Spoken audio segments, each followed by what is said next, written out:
Hey there, YouTube. Bringing you another multiplayer quick battles here with the High Elves. This time I'm yet again bringing Techless with a relatively standard kit. I got a Noble here, some Spearmen in the front, Tyrannok Chariots out on the flank there, and a line of White Lions with the Pure Main Company in the center, bringing me that Guardian for my Noble and Techless, should he have to get mixed in. Additionally, I brought two Sun Dragons this time around. They deal fire damage, which is amazing, obviously, in combination with Techless's passive here, Kindle Flame, which imbues 22% fire weakness on opponents, and also fire damage is very effective against regenerating opponents, such as Grom the Paunch. And speaking of Grom the Paunch, my opponent here has brought a pretty standard greenskin build, outside of the fact that he's brought two Doomdiver catapults, which are pretty awesome units, honestly, typically pretty cost effective due to their strong armor piercing damage. He's got Orc Boys protecting that, 2 units of Stone Trolls, a front line of Orc Boys, 3 Spider Rider archers, and 3 Goblin Wolf archers. No ROR units like you might typically see.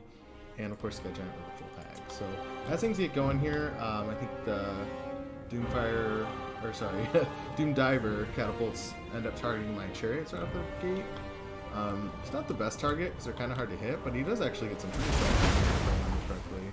Yeah, so not bad for one shot. And we're just kind of scooting up. I didn't bring any archers this time because when you're facing off against greenskins, they're pretty hard to protect. But plus I was trying to test something here with Techless's Kindle Flame and the double Sun Dragon. So in addition to their regular melee attacks doing fire damage, their breath attack also does fire damage, and it is strong with a single unit. Powerful explosion causes fire damage. So the thought here was to net and breath, which is a common tactic for the High Elves, and nuke some of these fire weak targets such as the Giant River Troll Hag or Grom the Paunch should he be brought. So now I'm kind of scooting up here with Techless, looking for an opportunity to catch Grom the Paunch out. He moved Grom back a little bit, which I think is pretty wise, but Grom's going to have to come out eventually. And Techless, I don't think, is fast enough to catch him inherently, but all I have to do is get within, maybe 150 meters to get this net off, 100 meters actually. So now Grom's scooting up. I see a brilliant opportunity here to get this net breath down. We net him, bring both the Sun Dragons up.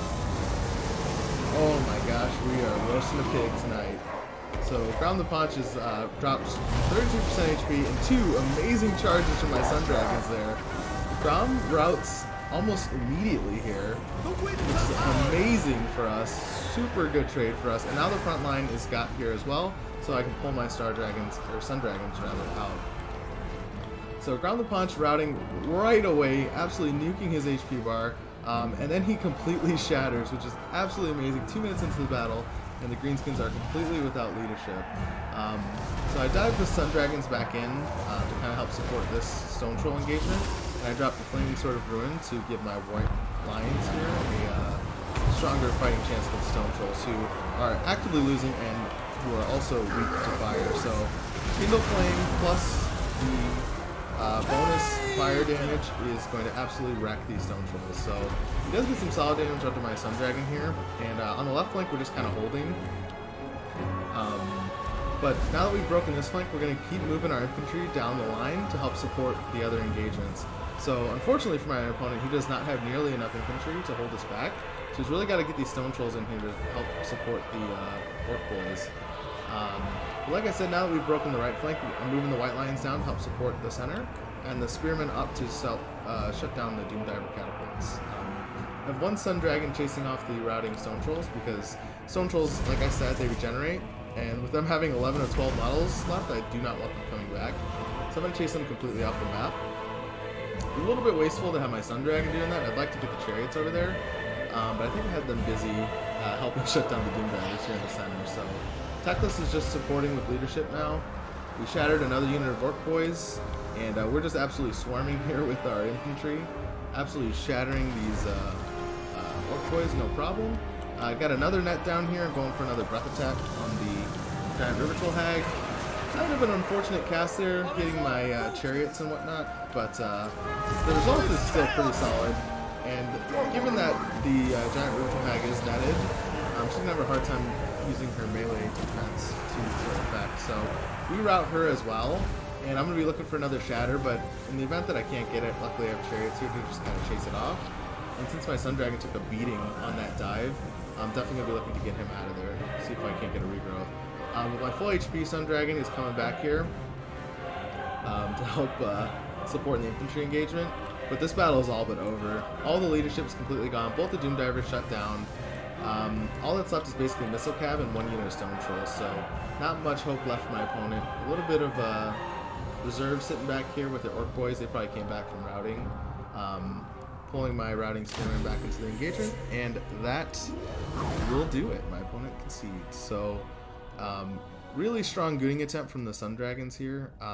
Let's see what we got for damage here. 5,000 on this one and almost 10,000 on this dragon. So about 4,800? 3,800 damage value total between the two of them, and Grom the Paunch was 0. That, my friends, is a beautiful sight. So I don't know if 2 Sun Dragons is completely necessary, but them both getting those 2 charges off on Grom were really strong, and I think were the main components to breaking Grom the Paunch right away in this battle. So let me know what you guys think of the content. Go ahead and consider giving the video a like, and yeah, I'll see you guys in the next one.